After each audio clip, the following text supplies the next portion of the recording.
मेघालय यानी बादलों का घर।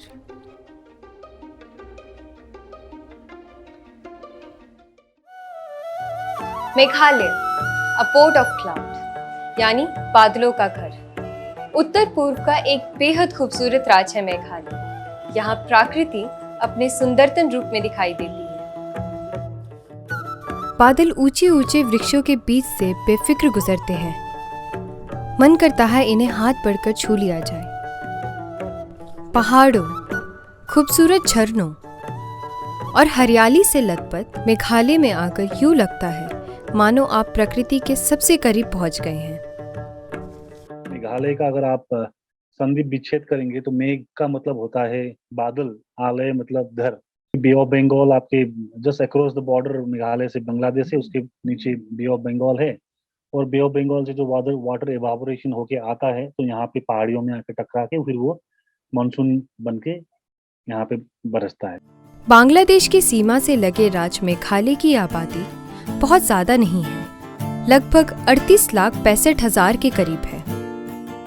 दक्षिणी शोर बांग्लादेश विभागों से लगते हुए पश्चिमी ओर रंगपुर बांग्लादेशी भाग तथा उत्तर एवं पूर्व ओर भारतीय राज्य असम से घिरा हुआ अप्रतिम सौंदर्य वाला यह राज्य है। गुवाहाटी तक आएंगे आप तो प्लेन है ना, तराई रीजन है। लेकिन गुवाहाटी से आप मेघालय एंटर करेंगे खानापाड़ा की उधर तो आप फिर पहाड़ों में चढ़ाई करेंगे तो एल्टीट्यूड हाई है। जैसे आएंगे तो आप शिलोंग तक पहुंचते लगभग 1500 मीटर में शिलोंग है। मेघालय पहले असम राज्य का ही एक भाग था। 12 जनवरी 1972 को असम राज्य में खासी, गारो एवं जैंतिया पहाड़ी जिलों को काटकर एक नए राज्य मेघालय को अस्तित्व में लाया गया। 11 डिस्ट्रिक्ट्स है और 3 डिविजन्स में इसको डिवाइड किया गया है, जैंतिया हिल्स, खासी हिल्स और गारो हिल्स डिवीजन। और उसी हिसाब से यहाँ के पॉपुलेशन को भी 3 ग्रुप में हम बांट सकते हैं। जैंतिया, उसको पनारडी बोलते हैं, खासी और गारो। यहाँ की आधिकारिक भाषा अंग्रेजी है। इसके अलावा अन्य मुख्यतम बोली जाने वाली भाषाओं में खासी, गारो और बांग्ला है। यहाँ हिंदी भी कुछ कुछ बोली समझी जाती है, जिसे बोलने वाले मुख्यतम शिलोंग में मिलते हैं, जो मेघालय की राजधानी कहलाती है। भारत में ब्रिटिश राज्य के समय तत्कालीन ब्रिटिश इंपीरियल अधिकारियों द्वारा इसे स्कॉटलैंड ऑफ द ईस्ट यानी कि पूर्व के स्कॉटलैंड का दर्जा दिया गया। योक्योंग नोंगबा एक स्वतंत्र सेनानी थे, जिन्होंने 1857 में भारतीय स्वतंत्रता के पहले युद्ध के दौरान अंग्रेजों के आक्रमण को चुनौती दी थी। ऐसा कहा जाता है उन्होंने वहां के स्थानीय पहाड़ी लोगों को एकजुट करके ब्रिटिश के खिलाफ लड़ने के लिए प्रेरित किया था।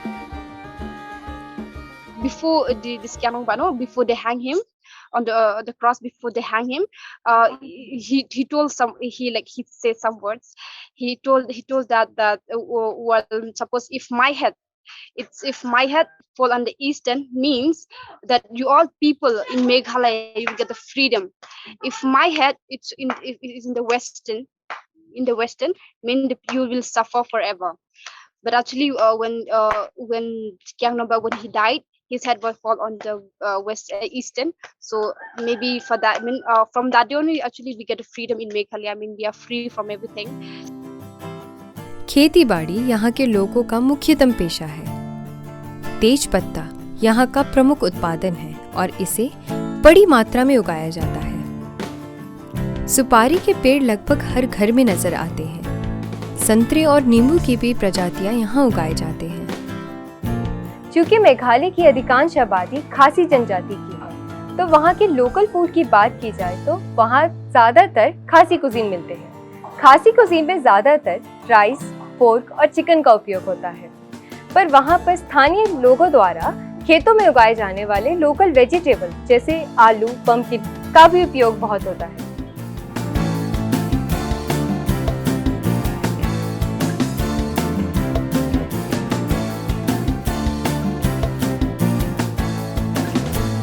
फूड हैबिट्स जो है, जैसे कि rice is the staple food of the खासी people. Pork is a special delicacy for them. The Khazis generally take 2 meals a day. One is in the morning prior going to the work or field, agricultural field, and the second one is in the evening. A traditional food during occasion and functional now. So mostly dadok, like it's very famous over here. So even pork and many items like palsa, so many items like meat, many items of meats. We used to cultivate mostly potato. Potato is the famous over here. Most each and every house of the people we used to like cultivate even maize and small thing like pumpkin, beans. We do cultivate all this. Chewing betel nut and betel leaves is a very much common thing.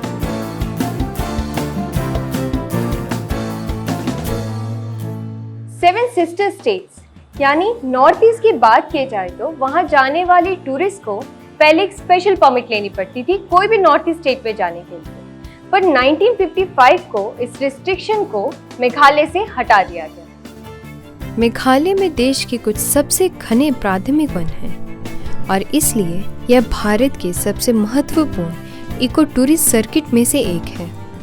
Meghalaya अपने जीवित जड़ सेतु यानी living roots bridge के लिए प्रसिद्ध है।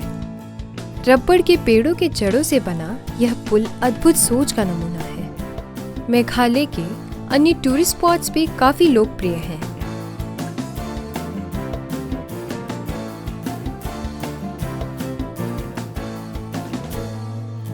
Living root bridges बोल के मेघालय में बहुत फेमस है। आप जो लिविंग रूट ब्रिज आप देखेंगे, गूगल भी करेंगे तो आपको मिलेगा बहुत मेघालय में। जो ट्रीज के रूट्स हैं, जो जड़ निकल के आते हैं, वो लिविंग, उसको मारे बिना, इसको काटे बिना ही वो जड़ को ही एक बड़ा सा अक्रॉस द रिवर, 2 घाटियों के बीच में उसको जोड़ के उसको एक ब्रिज, एक पुल की तरह से यूज किया जाता है। ये आम बात है, बहुत सारे गाँव में आप जाएंगे, दौकी, चेरापूंजी के नीचे नोंगरिया जगह जगह है, वहाँ पे some of the longest living root bridges का सिस्टम है और देखने में एक अद्भुत है।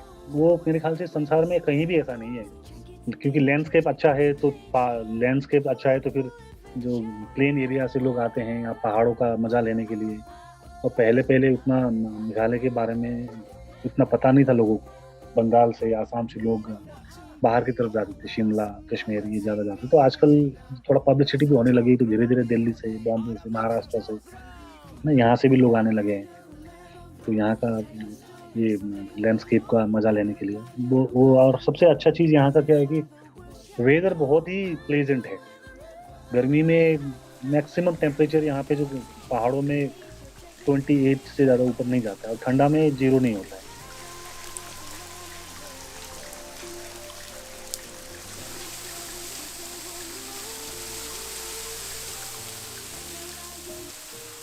यहाँ का एक मोनोलिथ बोल के आता है, आप सब लोगों ने, किसी लोगों ने देखा भी होगा। मोनोलिथ बोले तो सिंपल, मोनो मतलब एक, लीथ बोले तो पत्थर। एक सिंगल रॉक से एक बड़ा सा लंबा सा एक पत्थर वहाँ पे इरेक्ट मिलेगा आपको। खास करके आप नार्थियांग जाएंगे तो नार्थियांग मंदिर के पीछे कुछ किलोमीटर के डिस्टेंस में आपको मिलेगा, तो बहुत सारे एक मोनोलिथ सिस्टम, एक गार्डन है वहाँ पे। तो उसका हिस्ट्री ये है कि जैंतिया किंग्स कोई भी एक्सपेडिशन में जाते थे और वो एक्सपेडिशन को जीतते थे तो अपने विक्ट्री को कोमेमोरेट करने के लिए एक मोनोलिथ को इरेक्ट करते थे।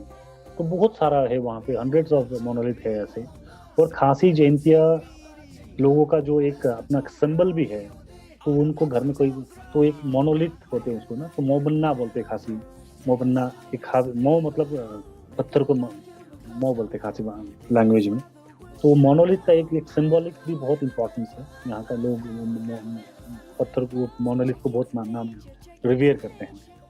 अप्रतिम सौंदर्य के इस राज्य में एक छोटा सा गांव मोलिंगयोंग, जिसे गॉड्स ओन गार्डन यानी ईश्वर का अपना बागीचा कहा जाता है।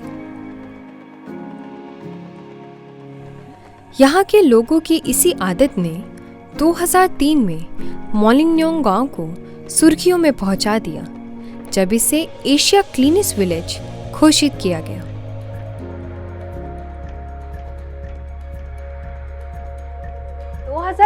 में इस गांव को एक बार फिर सफाई के लिए सम्मानित किया गया। इस बार इस गांव को भारत के सबसे साफ सुथरे गांव का खिताब मिला।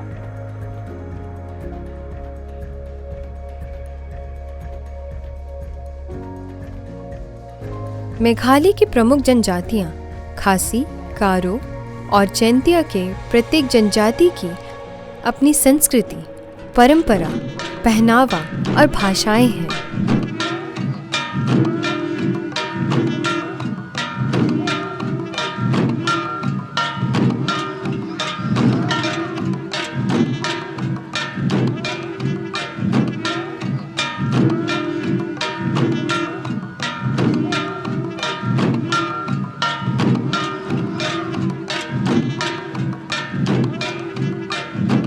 The Khasis have their own traditional dresses for men as well as for women.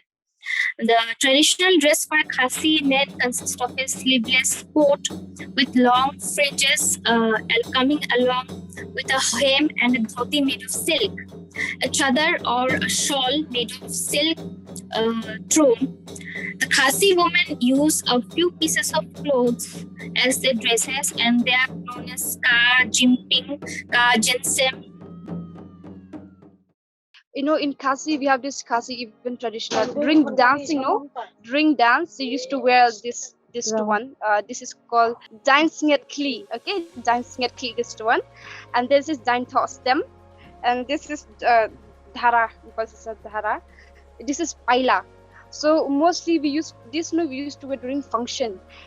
We like during function and during any occasion, marriage. So we used to go there. I mean, we used to wear this dress. Festival is the Nongkrem dance, which is also called Shad Nongkrem or Shad Pamblang, which means the festival refers to the sacrificing of goats to the protector of the territory as well as of the citizens. This dance is performed at Smith, a village about 30 kilometers east of Shillong city.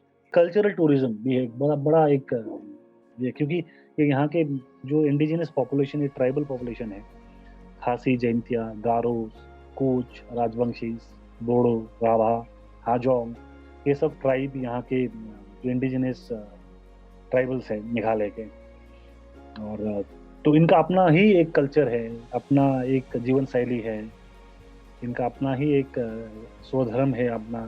तो उनके festivals बहुत unique होते हैं, बहुत beautiful होते हैं, बहुत अच्छे होते हैं देखने में। उनका जो वेशभूषा है वो बहुत ही एक यूनिक, एग्जॉटिक, दिखने में बहुत ही अच्छा लगता है। और दूसरा एक रिलीजियस टूरिज्म भी मेघालय में है। हालांकि आपने एक मेघालय एक क्रिश्चियन डोमिनेटेड स्टेट है, ऑलमोस्ट 85 to 87% पॉपुलेशन क्रिश्चियन है, लेकिन आप जो सनातन कल्चर बोले, आप हिंदू कल्चर के बारे में दृष्टिकोण से भी देखें तो बहुत ही एक इम्पोर्टेंट स्टेट है। यहाँ पे आप गुवाहाटी में तो आप लोगों को पता है कामाख्या माँ का मंदिर है, एक शक्तिपीठ है कामाख्या मंदिर। तो उसके लगभग 150 किलोमीटर 150 किलोमीटर के डिस्टेंस में माता जैंतेश्वरी का मंदिर है। माता जैंतेश्वरी के नाम से ही जैंतिया हिल्स डिस्ट्रिक्ट मेघालय का है, और वो ट्राइब का नाम ही जैंतिया ट्राइब है। तो वो नार्तियांग बोल के जगह है यहाँ पे, तो बहुत ही छोटा सा एक गांव है वहाँ पे। ये बहुत ही सुंदर, सिंपल लेकिन बहुत सुंदर एक शक्तिपीठ है जैंतेश्वरी माता का। तो वहाँ पे एक बहुत सारे लोग जाते हैं, और आप लोग खास करके महाराष्ट्र के लोगों को एक यूनिक एक अट्रैक्शन हो सकता है। इंटरेस्टिंग इन्फॉर्मेशन ये है कि वहाँ का जो मेन जो पंडित पुरोहित होते हैं वो महाराष्ट्र के देशमुख परिवार से हैं। तो वो बहुत ही पीढ़ी दर पीढ़ी, लगभग 20-25 पीढ़ी हो गए होंगे उनको, वो ही देशमुख परिवार ही चलाते हैं। वो तो खैर अभी यहाँ के ही हो गए, लेकिन अपने जो सरनेम है वो अपना देशमुख ही लेते हैं लोग भी। अपने यहाँ के पनार भाषा ही बोलते हैं, पनार कल्चर ही करते हैं, लेकिन वो महाराष्ट्र वो बोलते हैं हाँ हम महाराष्ट्र से, हमारे पूर्वज महाराष्ट्र से आए थे उनके। तो वो अभी नार्तियांग से कामाख्या तक का एक रिलीजियस सर्किट अगर शुरू किया जाए, क्योंकि मैक्सिमम लोग अक्रॉस इंडिया से कामाख्या तक आते हैं, कामाख्या माई तक दर्शन करने के बाद चले जाते हैं, लेकिन उनको बताया जाए कि आप यहाँ से बस कुछ ही घंटों के डिस्टेंस में दूसरा शक्तिपीठ है जैंतेश्वरी माता का। तो उनको ये बताने जाने से वो काफी सारे लोग आएंगे। तो इससे क्या होगा कि एक बड़ा शक्तिपीठ अपना उनको वो दर्शन का भी मौका मिल जाएगा, और दूसरा चीज क्या है कि लोग वहाँ आने के बाद वो एरिया का भी डेवलपमेंट होगा, क्योंकि लोग टूरिस्ट आएंगे तो लोग वहाँ में खरीदार करेंगे। तो एक कोई भी लोकल एरिया में जो टूरिस्ट का फुटफॉल ज्यादा होता है, तो फिर इकोनॉमिकली वो जगह मोर वायबल होता है, तो वहाँ के लोगों को भी थोड़ा बेनिफिट मिलता है, इकोनॉमिक बेनिफिट। तो वो भी करने का एक ऐसा पर्सपेक्ट है, और कुछ काम चल भी रहा है। ऐसे सेंट्रल गवर्नमेंट के पास ऐसा प्रोजेक्ट बना के भेजने का ऐसा कुछ चल रहा है मेघालय का, जो सर्किट टूरिज्म बोलते हैं अभी, जैसे कि अयोध्या से चित्रकूट, ऐसे जहाँ जहाँ भगवान राम गए थे, इसी तरह से, या कामाख्या से नार्त्यांग और फिर बैक बीच में जो भी आप मौशन राम में एक केव है शिव का, वहाँ पे हर साल सावन के महीने में वो मेला, यहाँ से लोग बम बोल जाते हैं, कावड़ लेके जाते हैं। वो बड़ा शिवलिंग, नेचुरली फॉर्म्ड शिवलिंग है वहाँ पे, वो भी लोग हिंदुओं के लिए वो भी बड़ा आस्था का केंद्र है। और जैंतिया हिल्स में बहुत सारे ऐसे मंदिर हैं, और गारो हिल्स में भी मंदिर है वहाँ पे। तो ऐसे ये सब कुछ डॉट को ज्वाइन करके एक बड़ा अच्छा रिलीजियस टूरिज्म का सर्किट बन सकता है। उसमें काम थोड़ा बहुत हो रहा है और करने का जरूरत है। मेघालय में प्रकृति को ही भगवान का दर्जा दिया गया है और ऐसी कई सारी कहानियां वहाँ काफी प्रचलित है। जो स्टोरी है वो है कि एक बार उनका जो सन गॉड है वो किसी कारणवश उनसे गुस्सा हो गए, वो एक केव में जाके छुप गए। तो सन के छुपने से वहाँ पे पूरा अंधेरा हो गया। क्या करे कोई मतलब मना नहीं पाएगा उनके सामने जाने का, कोई किसी का मतलब हिम्मत नहीं। तो ये जो मुर्गी है, तो मुर्गी बोली कि I'll go and I'll bring her back। Actually यहाँ पे जो फीमेलाइज होता है ना, मैट्रिलिनियल, bring her back। तो सन को वहाँ पे फीमेल का रूप दिया जाता है। तो वो गई, that hen went to the cave and bring sun back। तो तब से ये गॉड का वो उनका मानना है कि गॉड का वो जो डायरेक्ट लिंक होता है वो थ्रू हेन होता है। इसलिए हर वहाँ पे रिचुअल ओकेजन्स में आपको वहाँ पे एक फ्लैग मिलेगा, रेड कलर का फ्लैग, जिसमें हेन का पिक्चर होगा। तो हेन वहाँ पे बहुत ही शुभ माना जाता है और एवरी रिचुअल्स में हेन होता ही है, वहाँ पे सेक्रीफाइस हेन का होता है। और एवरी रिचुअल, जो भी रिचुअल्स है वहाँ पे देखेंगे आप, कुछ भी आर्टिफिशियल चीज का इस्तेमाल नहीं होता है। हर चीज वहाँ पे नेचुरल होता है। राइस होता है, राइस ग्रेन्स होता है, राइस बियर होता है, क्या तुम बोलते हैं उसको, बास्केट्स होता है, गॉड, जो हम लोग गॉड होता है वो गॉड को सुखा के वो लोग उसको यूज करते हैं in the as a container. फिर बास्केट्स होता है, मतलब everything, each and everything is natural, made of nature. प्रकृति से यहाँ के लोगों का रिश्ता भी इनके परंपराओं का ही हिस्सा जान पड़ता है। यहाँ पर स्त्री को भी प्रकृति का ही एक रूप माना जाता है।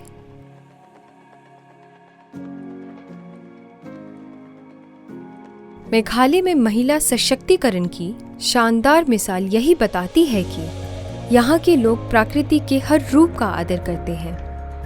हम चाहे तो यहाँ के समाज से बहुत कुछ सीख सकते हैं।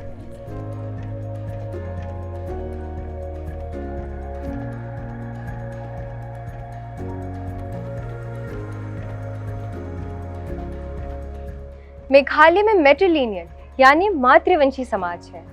घर और संपत्ति की पूरी विरासत घर की छोटी बेटी के नाम होती है। ज्यादातर वहाँ पे व्यवसाय भी औरतें संभालती हैं, जैसे घर के पैसों का लेन देन।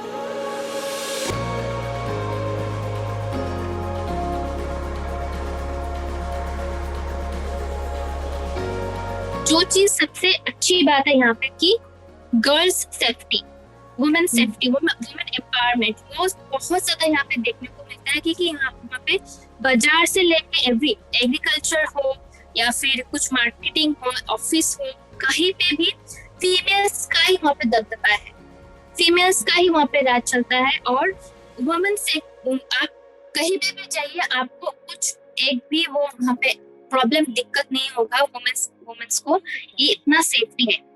तो क्योंकि वो मैट्रिलिनियल है, इसलिए वुमेन सेफ्टी का मतलब बेस्ट एग्जांपल अभी के हिसाब से मेरे इंडिया में, होल इंडिया जितना मुझे पता है, Meghalaya is the best.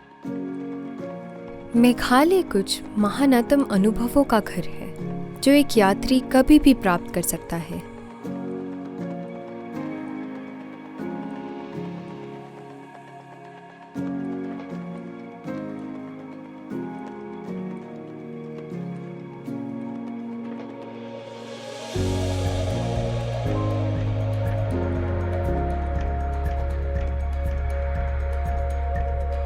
In terms of visibility जैसे कि बहुत कम है ना, अभी तक भी मेघालय गवर्नमेंट को बहुत ज़्यादा काम करना पड़ेगा। मेघालय को एटलीस्ट इंडियन जो मेन स्ट्रीम में प्रेजेंट करने के लिए कि एक अच्छा इतना अच्छा एक टूरिज्म का पोटेंशियल है इसमें, और इसको लोगों को जागरूक कराना बहुत जरूरी है।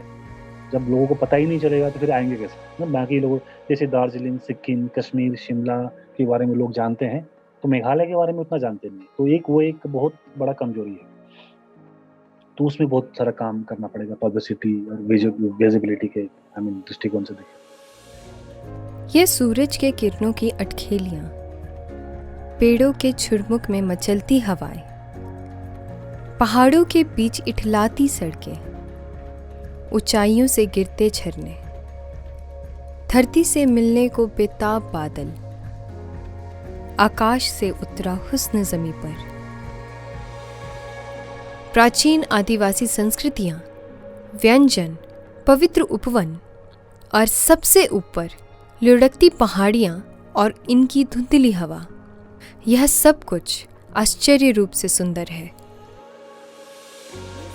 यही है बादलों का घर। मेघालय यानी बादलों का घर।